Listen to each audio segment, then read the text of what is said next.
Good morning, ladies and gentlemen. Welcome back to the second day. Glad to see some of you return today. The first plenary session of today is Emerging Demographic Dynamics and SRHR in Asia. So before we start, we have three announcements. The first is the independent views and opinions of the speakers today are their own and may not necessarily be reflected as of the FPA stance or the donor stance. Secondly, some changes in the names of the program have been changed as the individuals have opted out due to foreign embassy travel restrictions. Thirdly, FPA is proud to announce that the Ministry of Health has accredited CPD 9.5 points per participant for the ReproSex program.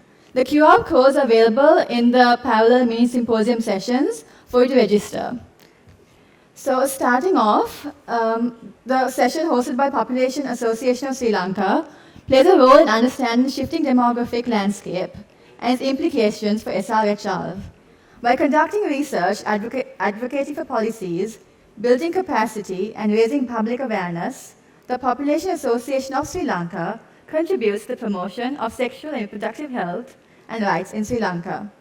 Therefore, in our session, we'll be exploring the experience of two countries, Sri Lanka and South Korea, which have witnessed declines in fertility rates.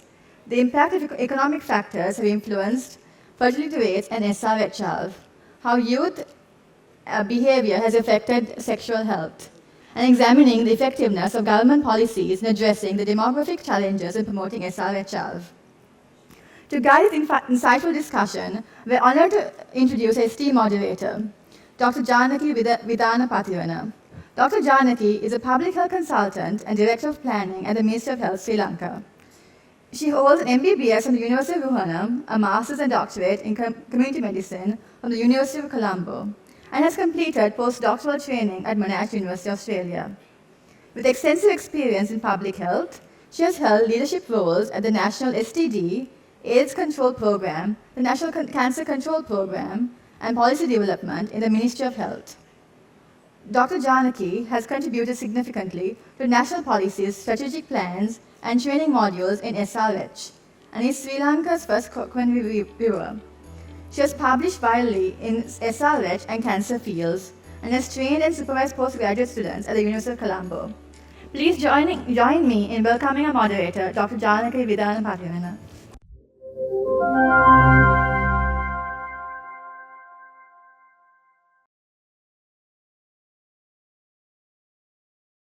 Good morning. Welcome to the third plenary of ReproSex 2024. Thank you so much for being here. So next 45 minutes we are going to discuss about the emerging demographic dynamic in Southeast Asia. Demographic transition is a model that explains how a country's population transition from high birth rate to high death rate to a low birth rate and death rate. Another thing is it has several effects. This transition has several effects. It includes changing of population, dependency ratio, youth structure, and the old age, and the social services. So then to understand these things, so then organizers has invited two speakers. One is Emeritus Professor Indradaldi Silva, Professor of Demography, University of Colombo, and Professor Kim Jae, Professor of Health Policy, College of Nursing, Seoul National University, South Korea. Unfortunately, Professor Kim has faced some medical emergency. He will not join today. We wish him a speed recovery. At the same time, that I want to announce you, he was kind enough to send his presentation, and Professor Indralal will present both presentation today. He will present both countries, how the demographic transition has been placed, and the effects of demographic transition and the policy adaptation relevant to that, especially policy adaptation in relation to the sexual and reproductive health. I would like to invite Emeritus Professor W. Indral de Silva to the stage. Sir, I am privileged to introduce him. He's a teacher of many of us in the audience, as well as including me during my postgraduate period. Emeritus Professor W. Indral de Silva obtained his bachelor degree in developmental studies, statistics from University of Colombo in 1977. Joined the Department of Demography in 1979 and served for decades at the University of Colombo. He received MA and PhD from Australian National University with scholarship from the same university. He was the founder chair, Professor of Demography 2001 to 2017 and the Dean Faculty of Arts, Colombo University from 2009 to 2011.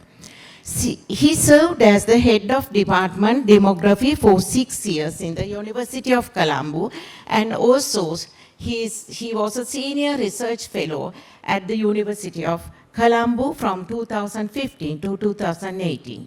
He received several prestigious fellowships, including the Senior Fulbright, Takimi, and Rockefeller, and the NUS. He has functioned as a research fellow at the NUS in 2004, Harvard School of Public Health during a period of 1996 to 98, and the ANU during 1990 to 91. He has authored many books, monographs, and published over 100 articles both in international and national level, achieving over more than 1,100 Google Scholar citation. Professor Indral de Silva, over to you, sir.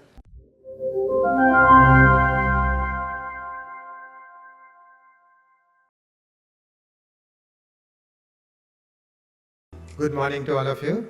Thank you very much for kind introduction, Dr. Janaki Vidhan Patirana. Well, my presentation have a couple of sections. First section is basically from Korea. Therefore, Korean case, of course, I am presenting. These are the items I am going to present. The fertility change in Korea and the mortality change, and also factors contributing to fertility decline, and also effect of the demographic drivers on population change, and also population control policies of South Korea, and also policies produced after the fertility has plunged, and also structure of the South Korean population, what is happening to the South Korean population.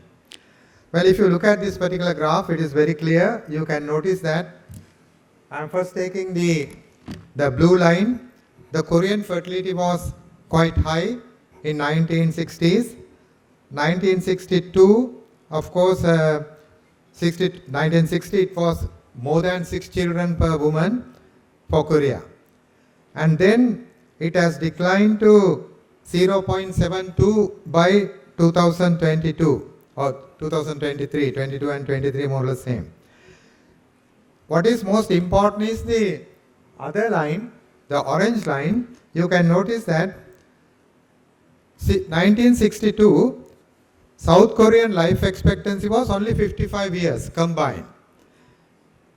And Sri Lankan one was much higher than the South Korea. It was 63 years. South Korea was only 55, but Sri Lanka was 63. And then 2022, total opposite. South Korean life expectancy increased to 83, but Sri Lankan one is only 77. Therefore, you can notice that South Korean situations are much worse compared to Sri Lanka, but later on South Korea has achieved significant improvement. Now, if you look at this particular graph, what are the factors contributed for fertility change? Number one is abortion. You can notice that the left-hand side, until 1994, the abortion practice was very high in South Korea. South Korea, the abortion practice was very high because of, use of D&C, dilatation and curettage. However, after 1994, the abortion pill, particularly RU486, has been used. Therefore, number of abortions and the abortion rate has declined, very significantly, but they consider in South Korea abortion pill as a contraceptive. Therefore, you can notice that not this one. You can see that the yellow line, the contraceptive use has increased significantly. Why is that? Number one, contraceptive, apart from the contraceptives, the abortion pill also considered as a contraception in South Korea. And then let me move into the marriage information. Again, it's very simple to understand. You can see the blue line, the age at marriage of men and women in South Korea. The blue line clearly indicates that mean age at marriage increased from 25 years to 34 years for men over the period of 1960 to 1922. And then if you look at the female case, the orange one, the female age at marriage has increased from 21 years to more than 31 years, roughly about 10-year increase. Then fertility has declined.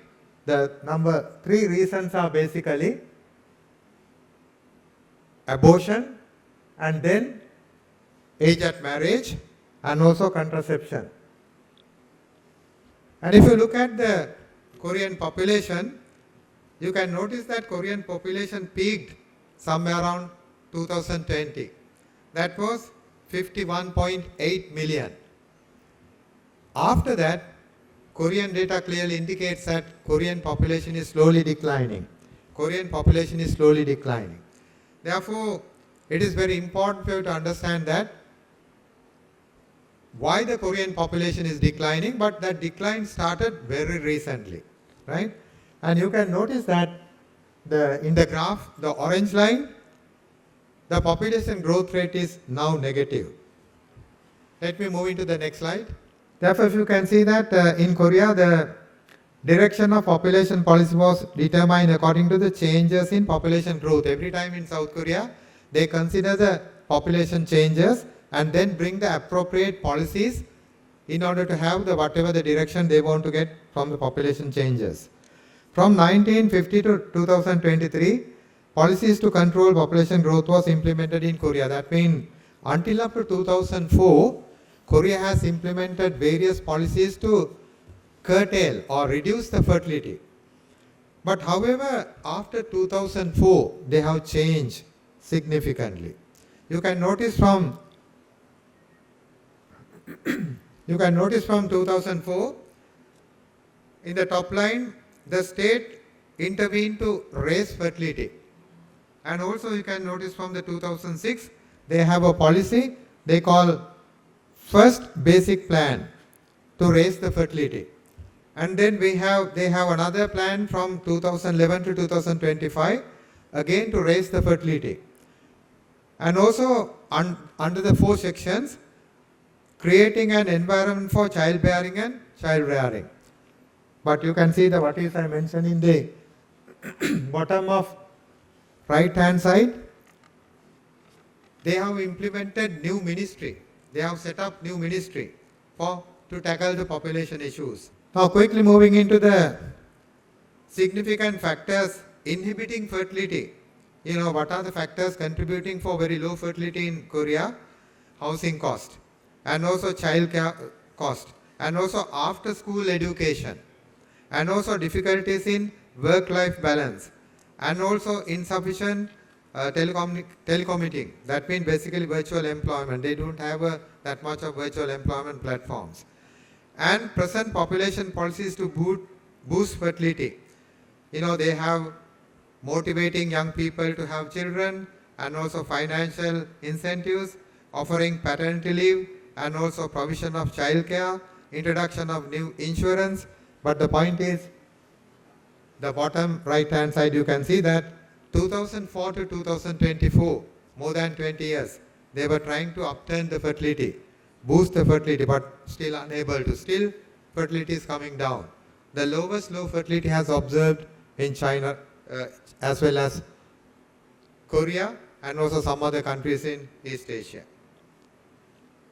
Now, what are the implications for population structures? If you look at this one, The working age population. South Korea is very concerned about their working age population. 2020, they have 72% of the population under the working ages, 15 to 64. But 2030, the working age population has declined to 66%. And also they are expecting that working age population will decline to 52% by 2050. Now, they know that they are going to face numerous challenges once their labor force decline and also working age population decline. But remember that South Korea, something per capita income is concerned, more than $35,000, and Sri Lanka is less than $4,000. Now, I have presented this particular information because South Korea is well advanced demographically and socio-economically. Therefore, I was for the time being South Korean, but now moving into the Sri Lankan. Sri Lanka, of course, you can notice that just below India, the circle 1, and you are in Colombo. Unfortunately, I can't point it, but you know where is the Colombo. Therefore, now I'm presenting quickly the Sri Lankan case to you. And Sri Lankan case will be very interesting following the South Asian situation, the South Korean situation. I'm going to present the unexpected behavior of demographic drivers, births, marriages and deaths, and also decline of Sri Lankan population. And also very last, SRH issues of some young people. Bulk of my presentation is based on the latest publication, 2004, National Science Foundation Social Science Journal. You can see in the left-hand side top. And the BMJ journal we have published with my co-authors. And also very right-hand side, the latest publication on SRH Sri Lanka. This is also very important in terms of comparison. You can see that 1960s, Sri Lankan fertility was lower than South Korea. But after 1977, Sri Lankan fertility was above South Korea. But before that, South Korean fertility was above Sri Lanka. But now Sri Lankan fertility is, we don't know exactly, but I tend to assume that Sri Lankan fertility in the top, you can see that it should be somewhere around 1.4 to 1.6 children per woman. South Korea is only 0.7. That means Sri Lanka is 3 times higher than South Korea. But you can observe how that is changing. Sri Lanka, we don't have anything concrete level after 2016. But you can see what is happening to the births now. In Sri Lanka, if you consider 2015 to 2019, the births has declined significantly. And the decline was something like only 4%, 2015 to 2019.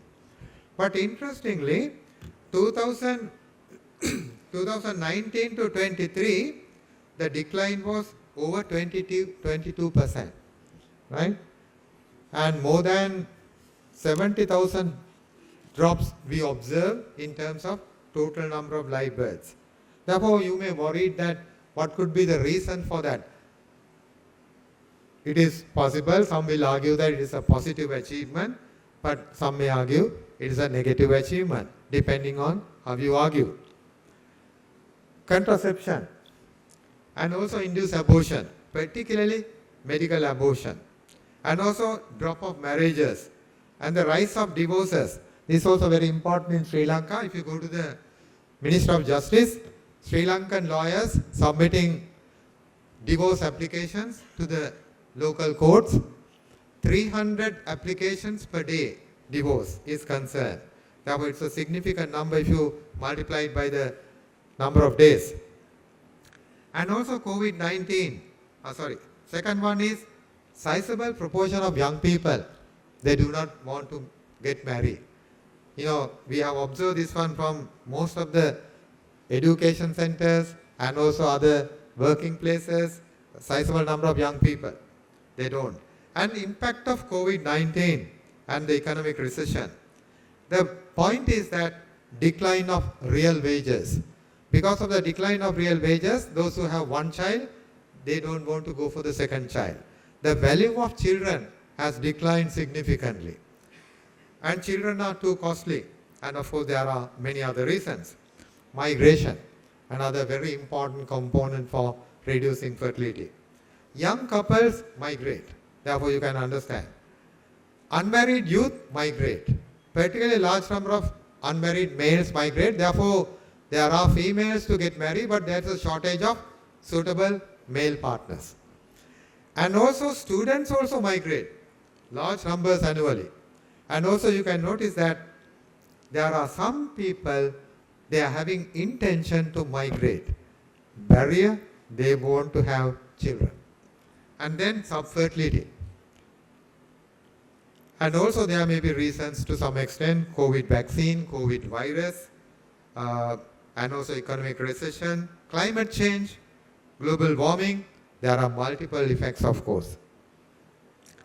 If you look at Sri Lankan age at marriage, and not the marriage, the number of marriages, you can notice that the marriages has declined significantly, and 2020 there were less number of marriages. Everybody knows that travel restrictions, but after that it picked up. But 2023 marriages has again dropped, and we know that 2024 marriage is going to further down. And then if you look at the deaths, another very important parameter. Now, in summarized form, if I mention to you, 2015 to 2019, well before the COVID period, the decline was, increase of total number of deaths was only 5%. Before the COVID era, 2015 to 2019, the increase of number of deaths only 5%. But what is the situation during 2019 to 2023? Increase was over 25%. One may argue that this is due to COVID. Well, and also COVID deaths was only 15 or 16,000 deaths. But there are some other unknown factors, NCDs and other things are contributing. But one may argue that population aging may be contributing for increase. Population aging may contribute only 5%. But from 2019 to 23, increase was very significant, and it is something, more than 25%. It's an alarmingly large number.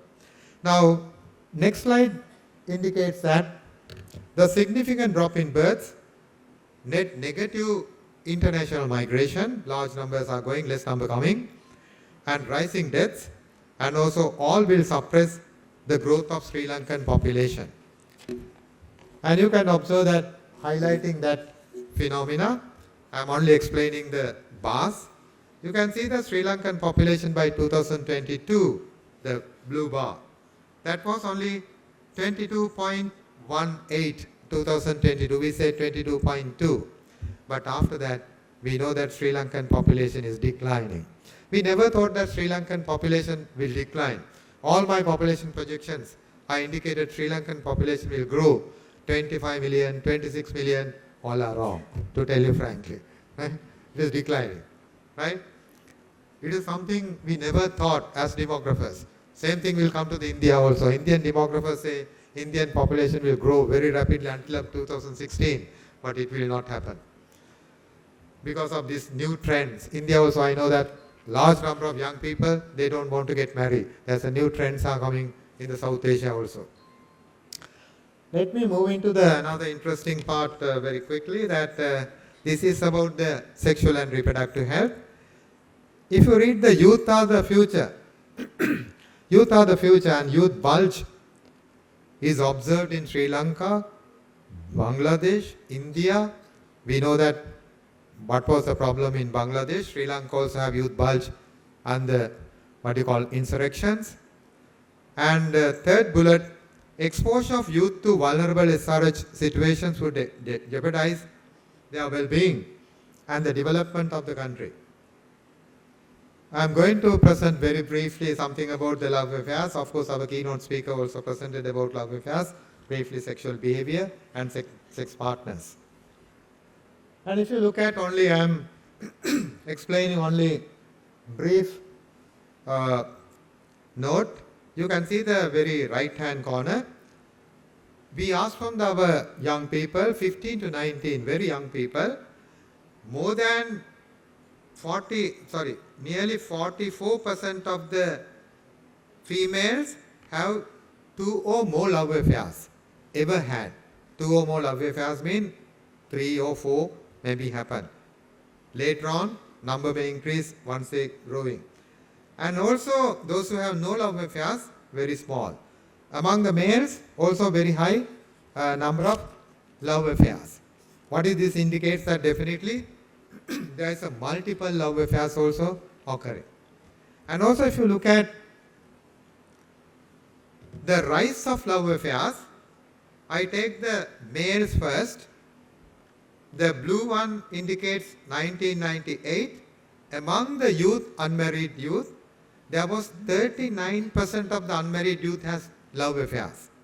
But by 2020, it has risen to 83%. 83%. That means among the unmarried youth, 83% have love affairs. Same thing we observe for the females also. Now this is a complicated area. Some may disagree with me. Now, if you look at the red one, well, has it been commercialized? The love have been promoted through the commercialization, whether it has lost its value or whether lust love is operating. Now if you look at Sri Lankan situation, I'm very briefly presenting. What factors might have contributed for high incidence of love affairs in Sri Lanka? Probably to some extent one may say that because of the education. Education, higher education, university and other private and other education. And other one is the tuition culture. That was very important. Lot of love affairs are formed through the tuition. And also mobile phone usage. And also internet access and so many other things. Therefore one may argue with me that why you are saying this, all these things are rising and so on. Today the love affairs are significantly high even among the 10 to 14. Probably they don't know exactly what is meant by love affair, but they prefer to have love affair. Even grade 5 students we check sometime, they said, we have love affair. Now the problem is, prematurely it is happening. Later on, numbers may increase. Is this an issue or problem? In what sense? Arguments can be brought. SRH matters, violence, hate, frustration, suicides, even killing within hours. And also separation and divorce. I don't want to go for very detailed one. Right now in Sri Lanka per year, more than 80,000 divorce cases are filed by the lawyers per year. And then marriages are something, 160,000 or something. And bulk of the marriages are love affairs now. More than 80%. Therefore, I think you understand the link between, sometimes we thought that the arranged marriages are bad, that now the love marriages, but lawyers are submitting continuously applications for divorce. Now moving to the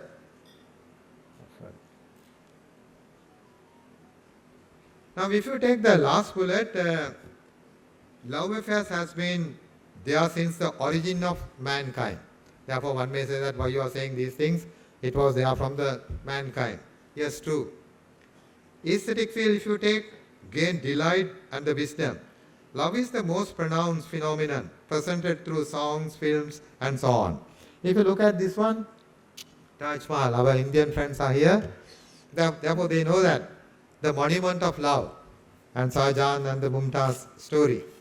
And I am presenting you another important parameter to understand. If you look at sometimes the music industry, film industry, or sometimes the television, teledrama, all those may be contributing for love affairs and then sexual behavior. If you look at this particular item, songs produced in 1960s in India, right? the lyrics, if you consider, that won't promote love affairs in a dangerous manner, right? But if you look at the songs produced in South Asian countries, even in the Western countries, the songs actually promote not only love affair, but try to promote sexual behavior also. If you look at the Sri Lankan point of view, the songs produced in somewhere 60s or 70s and 80s, spiritual love, I use the word spiritual love, was promoted. But now, I would say the lust love is promoted. Therefore, if you look at the first song, Jawada Kyao Nibana Parega, I don't think anyone knows about this particular song. But if I put the rhythmic structure on it, everybody knows it. Jawada Kyao Nibana Parega, Roke Samana Chahe, Roke Budai Tumko Ana Parega. जो वादा किया वो निभाना पड़ेगा.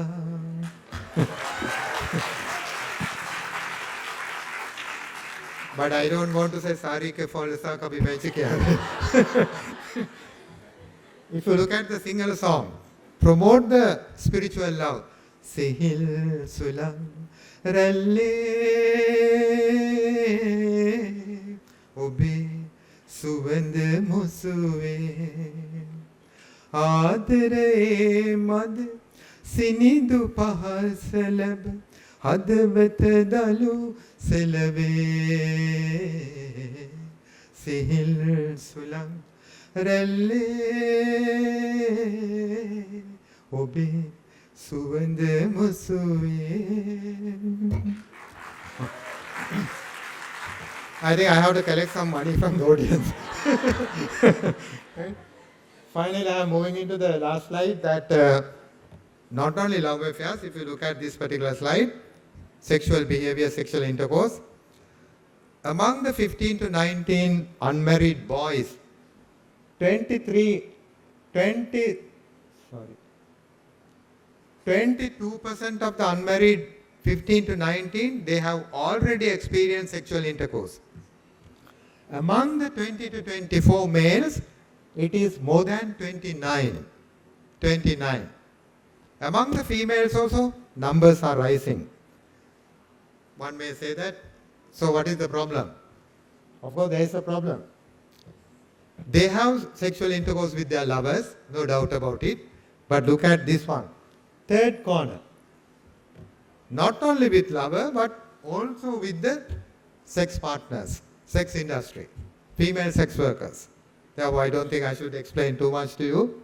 The vulnerability is there, multiple love affairs there, and also these multiple love affairs matters, sexual behavior matters, running into the marriage life. Lawyers are getting money and submitting the cases. Conclusion, I don't want to go for the conclusion too much, but you can see that I will read only the fourth conclusion. Countries in South Asia should also require to consider appropriate policies to tackle the emerging vulnerable demographic environment. Vulnerable SRH issues were observed among the Sri Lankan youth. Thus, need to promote comprehensive sexual education and responsible, I emphasize, responsible sexual behavior. The media, YouTube, and all other media is not supporting for that. Thank you very much for your listening. Thank you. Thank you very much, sir. It was a technical session, not only technical session, it was an entertainment session. So two songs you described and you sang.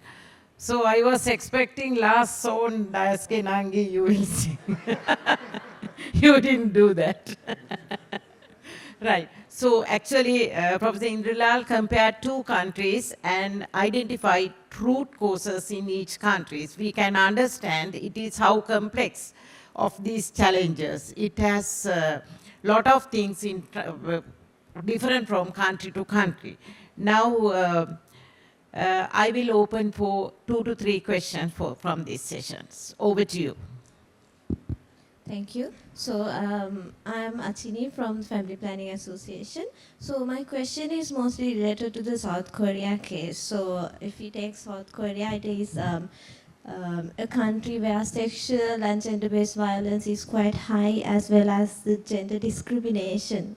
So how does that impact the total fertility rate? Because when we looked at the reasons, we saw the reasons as the economic issues as well as social issues. So how does the gender discrimination and gender-based violence rates affect the total population and fertility rates? Well, of course, you are asking the question about South Korea. I am not a South Korean. Of course, yeah, I understand. I will try to answer because I have been to South Korea many times with the request of my friends in South Korea. Yes, true. The problem is that in South Korea, the males and females, they don't want to get married. There's a significant increase of unmarried youth in South Korea. They are very concerned about education, and also they are very concerned about technical aspects of their life. But as you said, it is true, sexual violence is significantly high. And also they have a abortion practice, you know, RU486 is very commonly used. And also they have a nightclub culture coming from the Western. You know, South Korea was a very much, you know, Asian culture sometime back, but now it is becoming very much Westernized. I'm not saying Westernized part is bad, but somehow they absorb the bad parts of the Western culture, right? There are good things, but that's what I'm noticing from South Korea. Thank you. Thank you very much, sir. Any other questions? Yes, over to you. Hi, good afternoon, good morning. Thank you for this amazing session, and you're a very good singer, I must say. Yeah, so I was feeling this yesterday as well. Your data is amazing, but you, as in the last slide, second last, you mentioned that female sex workers only, and the data is very heteronormative. Like in Sri Lanka, are gay people not having sex? Or like trans people, trans sex workers? They were not mentioned in the data. So what about LGBTQI community, LGBTQI population? Transgender, lesbians, gays, bisexuals, gender non-binary, everyone, LGBTQI plus. Are these people not having sex in Sri Lanka? That means you are basically asking the sexual behavior among the LGBT groups. And the data, there is no data Right, about them. okay, sure. Yes.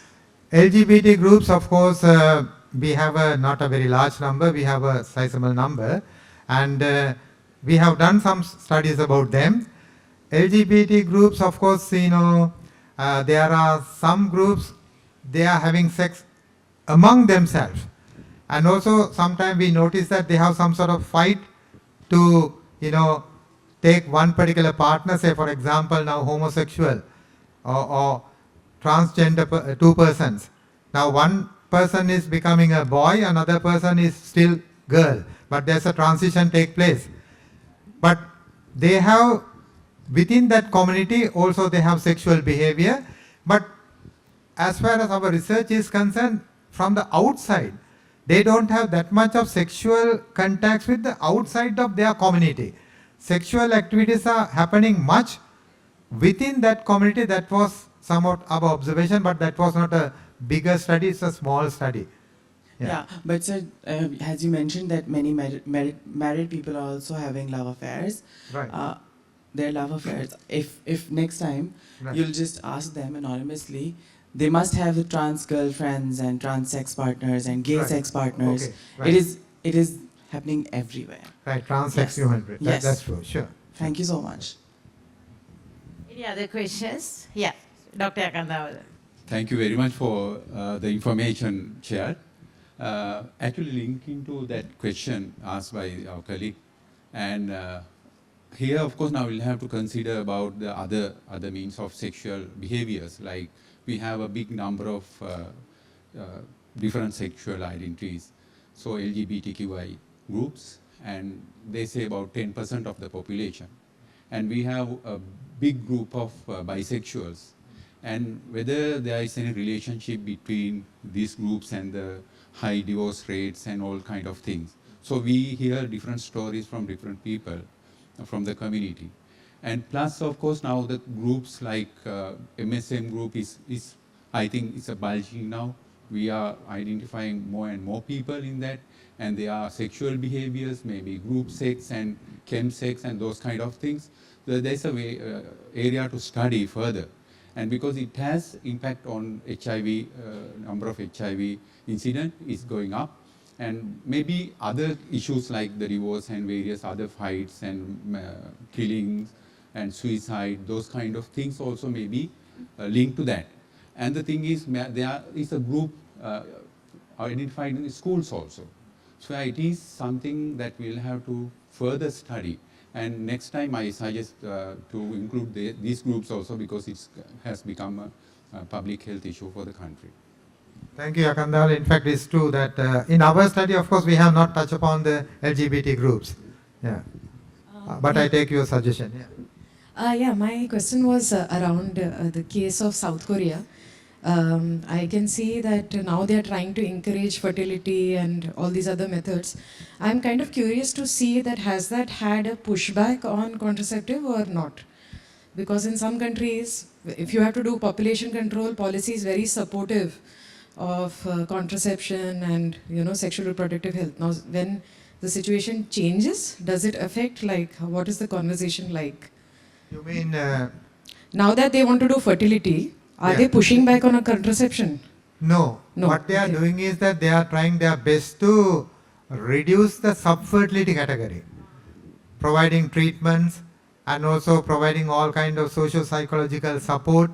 That's what they can't do anything on a coercive manner, but they are trying to do and also encourage young couples to get married, because the young people, they don't want to get married. That's a major problem. They go with the technology.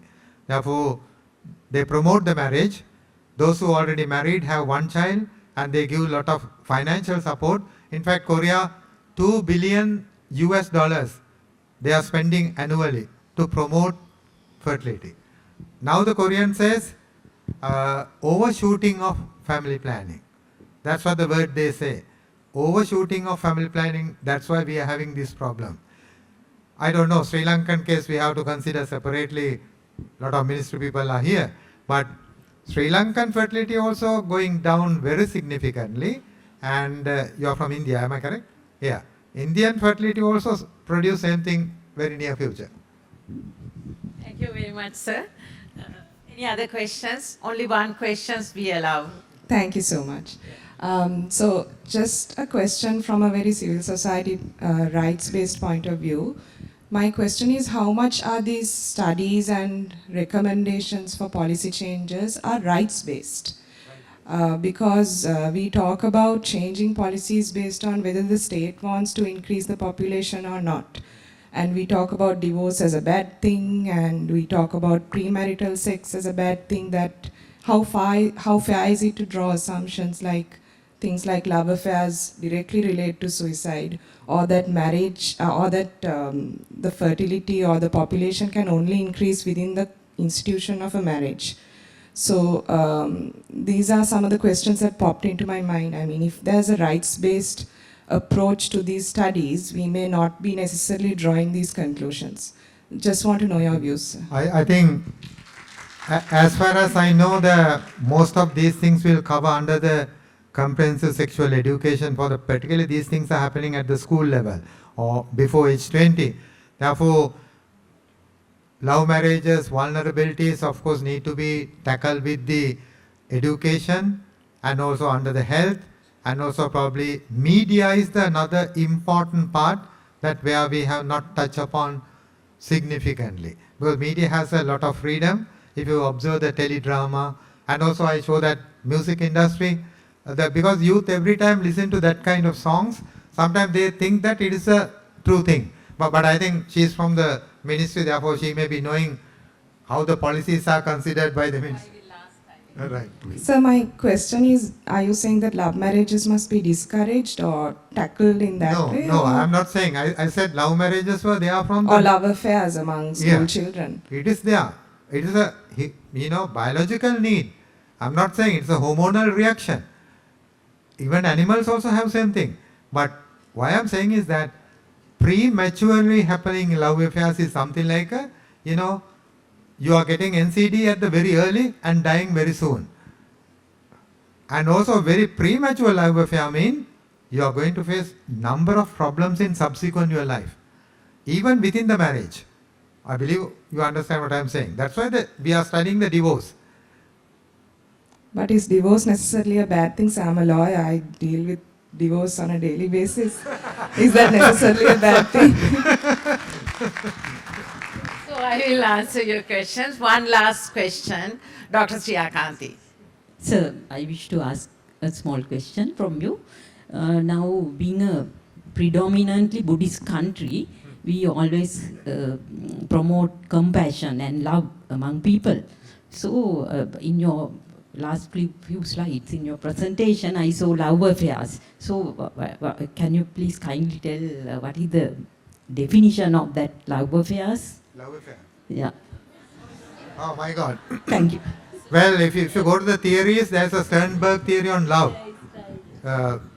Theoretical point of view, Sternberg theory of love, of course, love is intimate relationship. It is happening to the hormonal reaction. Opposite sex, usually love affairs are formed, but different forms also possible, right? Male have male love affairs, female love affairs, but usually the world recognize love affairs among male and female where the pushing for the procreation. That's a normal, even among the animals. But other forms exist. I think, I don't know whether if you want to philosophical part, then we have to read the theories on Sternberg theories on love or something. Right? Thank you. So, this is the last question. Okay, good morning everybody. This is Dr. Pravin Shakti from Nepal. My question is related to Dr. Professor Indra. It is related to the premarital sex. Now, especially in the south area, premarital sex is increasing among the adolescents and youth. Then what is the situation of this in Nepal, in Sri Lanka? In Nepal, it's about 15%. But the interesting thing is the premarital sex among the boys is 25%, whereas the girls is just 5%. Then my concern is why the difference is in that 20%. Is this the same in Sri Lanka also? Then another is love affair. I think there is too much difference between the love affair, romantic relationship, and living relationship. All these three are increasing.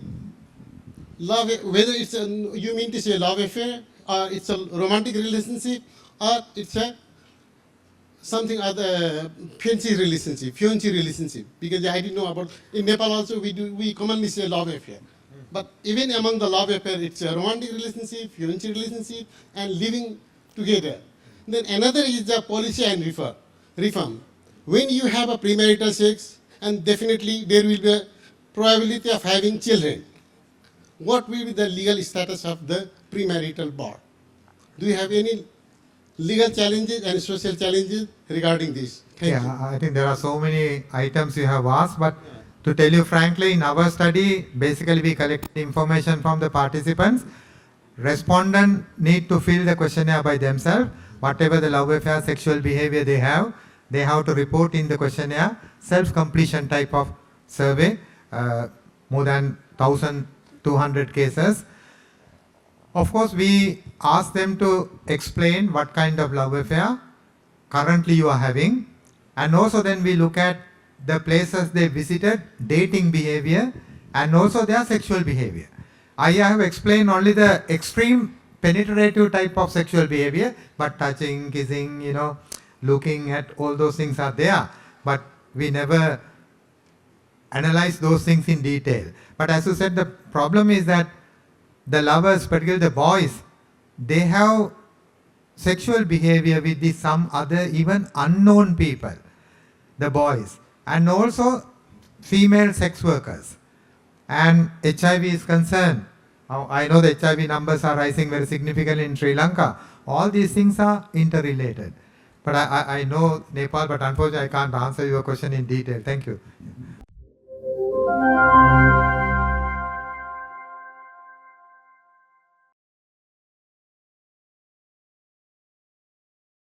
Then we understand two countries, and there are a lot of root causes in that. So the divorce and love affairs, not to stop it, but there are some root causes. It has to be in-depth analysis of these things. So when considering these things, but these overcoming of these challenges, we need some sort of multi-sectoral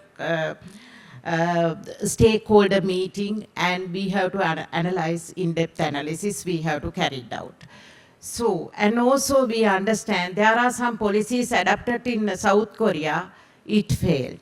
But we have to do it in a very, the proper manner and understand of the evidence of the worldwide evidence. And also we have to target it for life course approach from the pre-conception to old age, including palliative care. When we consider Sri Lankan situation, you know, we are providing free health and free education. There are certain problems, out-of-pocket expenditure is increasing. So then when we consider our preconception package, antenatal package, and postnatal package, and early childhood package, it is almost 100% equitably, we understand it provide free of charge and equitable service throughout the country. But there are certain things we can understand. There are some challenges and lacking areas also. And also that now fertility rate is decreasing, and the marriages are decreasing, drop childbirth. There are certain things. We have to understand the root cause of that. So certain number of only few number of people can enter into the universities. So others, they have to spend for private universities. So then they have to expend those things. No soft loans schemes for the education. So then other thing is postponing birth is another problem of fear of child protection. We don't have structured, registered, quality child care centers for the people. So there are few things, but those are really expensive. Other child care centers, we can't rely on the quality that they are providing. Those are the problems we have to think about the policy adaptation. And the contraceptive prevalence, access to services we need to improve. So then you ask, then how when the fertility rate is decreasing, why you are promoting contraception? We have to understand it is a sexual right. So you can't decide my fertility rate. I have to decide about myself. And this is my body, not your body. So if they need, because it is different from one person to one person, their choices, their plans, future plans, we have to consider. We have to, we have to promote. Then next one is, yesterday's session, most of them were there here, age-appropriate comprehensive sexual education. So you understood, two experts from the Ministry of Education, we identified there are major gaps in our sexual education. It is purely based on the abstinence-only comprehensive sexual education. So they have identified political barriers, cultural barriers, but they don't have any plan for advocacy to advocate policymakers and politicians.